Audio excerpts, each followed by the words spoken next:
Hello, I hope you're doing fine. I hope you're doing wonderful. I hope you are discoing. This is Gold GDX Dust Brief, and I closed my position on Dust. And even though it should go higher, but I'm a trader. I made good money really in short time, so I might as well just close the trade and wait for more confirmation. Good deal. So this is, let me start with UUP in the daily time frame. We have an almost UUP is the ETF for dollar bull, almost a bull trap. So you don't want that if you're bullish on dust. This could help GDX right here. Okay, but GDX is not really out of the woods. Really not out of the woods. But it could bounce. So, but I don't want to lose money. So I closed my dust thing. So now we have almost a bull trap. Although it could go higher, but as a trader, if you see negativity, just get out of the trade. Okay, so almost a bull trap with also a bullish disco combo. Everything is bullish here, but imagine if it's a trap with this negative divergence where you missed the 70 level. This is usually a local top. So, but the momentum is still with the dollar, but I don't want to take any risks, sweetheart. All right, this is the daily time frame for UUP, and this is the weekly time frame. In the weekly time frame, we do have we met a target, which is a 150 Fibonacci extension. This is C. A, B, C is the 150, which is the high of today. And also here you could see an almost bull trap and also a hanging man in the weekly time frame. That's not good. Yet you have amazing kiss formation in the MACD for the UUP, which means continuation in the upside, and also high reading in the stochastic and also in the RSI. But you may have like multiple multi-months negative divergence, which means it could be a real top. Nobody knows what's going to happen, but as a trader, if we see these things, we get out of the trade.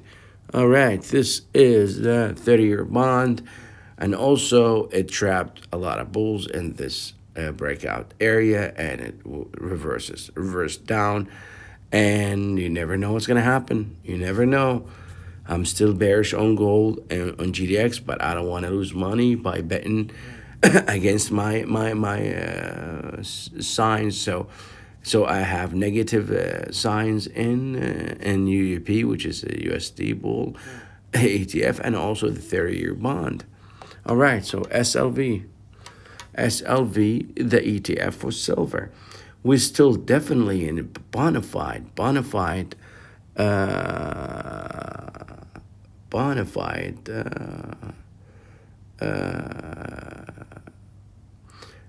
breakdown in NSLV. Yet we might have a reading over 50 in the RSI, which indicates momentum is back in silver. So am I bullish on silver? No, but I'm not going to take chances because I take chances by shorting GDX, because this might happen. This might reverse any time. You keep it simple, sweetheart. Keep it simple. Kiss. Keep it simple, stupid. Don't take any risk that you don't have to take.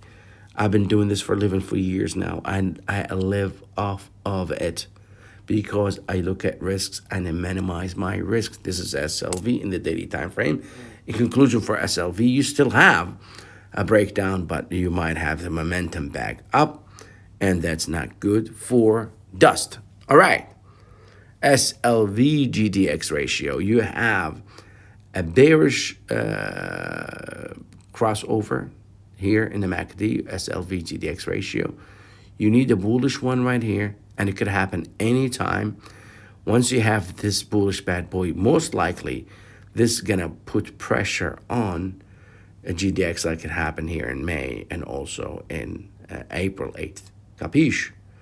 Good. So that's SLV GDX. So usually I need a bullish SLV GDX ratio to go long on dust, which means short on GDX. All right.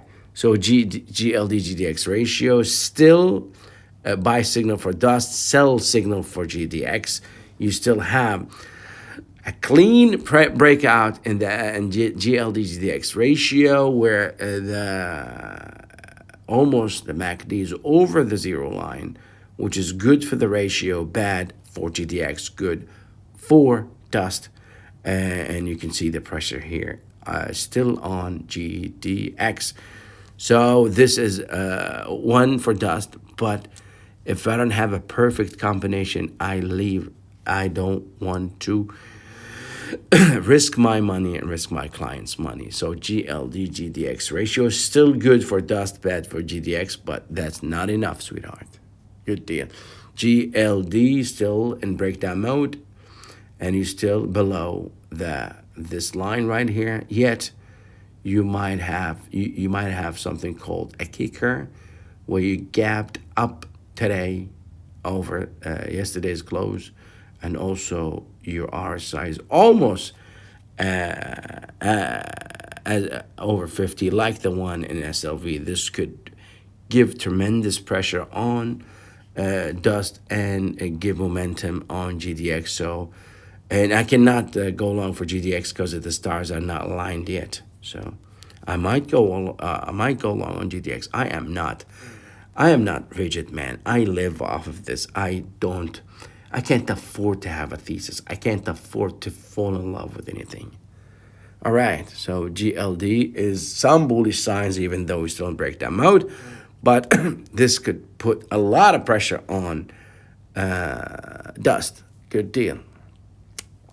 GDX, you never. This is my rule. I always follow this rule. I never buy any asset, especially gold and precious metals, when the stochastic reading go below 20. Usually a lot of pressure happens.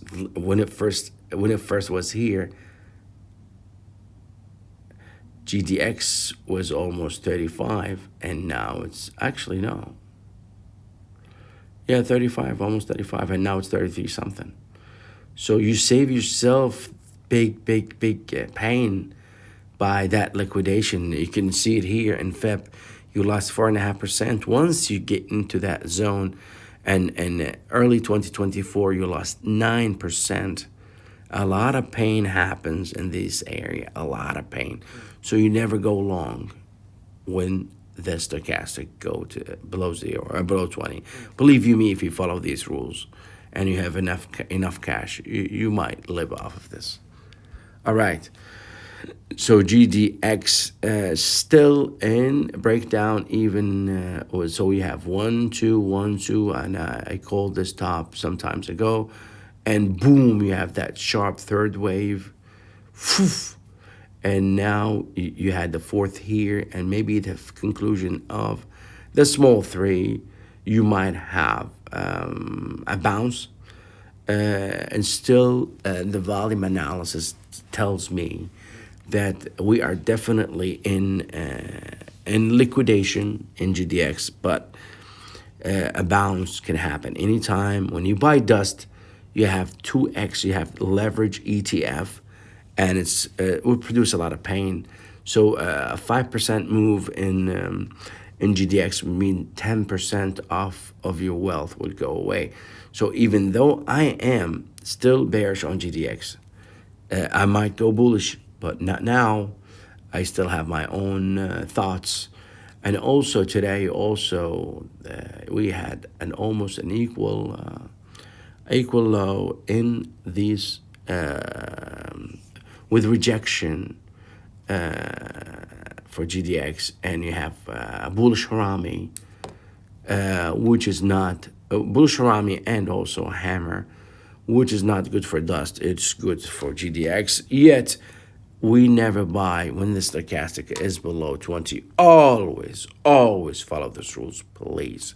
You never buy when the stochastic is below 20. And also, you follow the MACD direction. So the same thing here. We definitely have a bull trap here. This area is going to be tremendously big resistance for GDX, for sure. Volume analysis says that. Also, bear traps or bull traps says that. And also, big reversal candle says that at this area. But it could go to 35. I don't want to go through the pain of almost 10% haircut of my wealth by staying in dust. So that is that. Please, before I leave, if you like, share, and please do remember, disco is forever.